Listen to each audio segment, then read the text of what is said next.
High! তো বিকালবেলা কথা মতো আমি রেডি হয়ে গেছি। এখন আমি মাসির বাড়ির দিকে বেরোবো। আর এখানে আমি একটা ব্যাগের মধ্যে নিজের সমস্ত কিছু প্যাক করে নিয়েছি। এদিকে আমি রেডি হতে আমার ২ টো ট্রেন আমি মিস করে ফেলেছি। হয়তো আমি এই ২ টো ট্রেন পাবো না। হয়তো পরের ট্রেনে উঠতে হবে।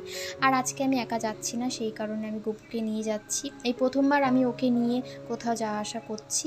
অবশ্য আমি যেহেতু মাসির বাড়ি থেকে ঠাম্মা বাড়ি যাবো ঠিক করেছি, সেই কারণেই ওকে নিয়ে যাওয়া। আর যদি বাড়িতে থাকে দিদার অনেকটা চাপ হয়ে যাবে, সেই কারণে আমি নিয়ে যাচ্ছিলাম। ঠাকুরকে প্রণাম করে আমি দিদাকে বলে বেরিয়ে পড়লাম স্টেশনে। আর স্টেশনে গিয়ে দেখি আমি আরেকটা ট্রেন মিস করে ফেলেছি। তাই অনেকক্ষণ বসে থাকার পরে একটা ট্রেন পেলাম। আর রীতিমতো গরমের চোটে আমি স্টেশন থেকে নেমে সোজা আমি চলে গেছিলাম হাঁটতে হাঁটতে মাসির বাড়ি গিয়ে একটু ফ্রেশ হয়ে আমার পেয়েছিল বিশাল খিদা। তাই আমি ময়নাকে বললাম, ময়নাকে বলার পরে ময়না আমাকে বিস্কিট দিল, ওটা খেলাম।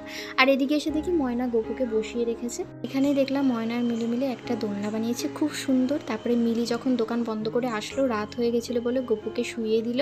আর এখানে 11টা বেজে গেছিলো, তাই আমরা রাত্রের খাবার খেয়ে একটা